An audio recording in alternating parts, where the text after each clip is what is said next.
The first batch of the 15.6 million national identity cards which were issued by the National Identification and Regulation Authority, NIRA, will expire between August 2024 and June 2025. On Wednesday, the NIRA bosses appeared before the Defense Committee in Parliament to defend their acquisition of 600 billion shillings for the mass enrollment of the ID renewal and registration.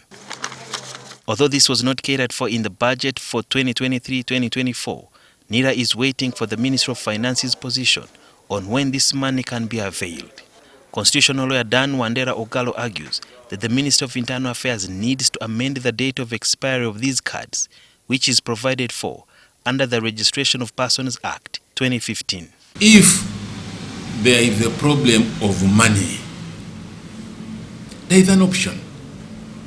The option is that Section 18, subsection 2 of the Interpretation Act states that a statutory instrument may be amended any time by the minister.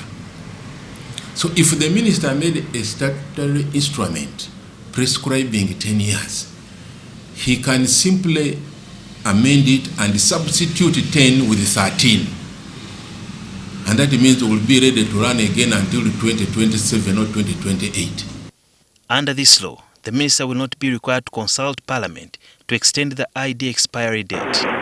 And when the gazette comes, even if the IDs have expired, various service providers such as banks, who require national IDs for any transactions, will be required to comply with the new law. If the bank is looking at the old law which says 10 years, and then it looks at the new law which says no, now it has been extended to 15, the bank or another authority should comply with that.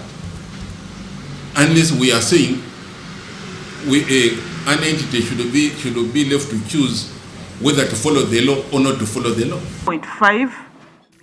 The national ID has been accepted as a travel document for persons going to Kenya and Rwanda. But it is upon government to ensure that works.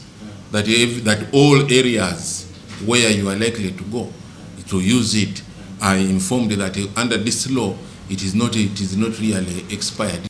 The national ID is a property of government of Uganda under the law because the first issuance is free. This was mainly because many people would not be able to afford the ID. Why wouldn't you make renewal of a national ID payable by the applicant, just like you do for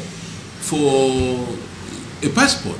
When the minister adjusts the expiry date of the national IDs and puts it into writing, whichever date he chooses or the year, then it is sent to the Uganda Printing and Publishing Corporation in Entebbe, which later prints it as a gazette, and that is supposed to be adopted by all the entities that require a national ID for anyone to access services. But just in case NIRA also manages to get the over 600 billion shillings that it needs for the mass enrollment, it is also a good option just in case. Sudhir Byaruhanga, NTV.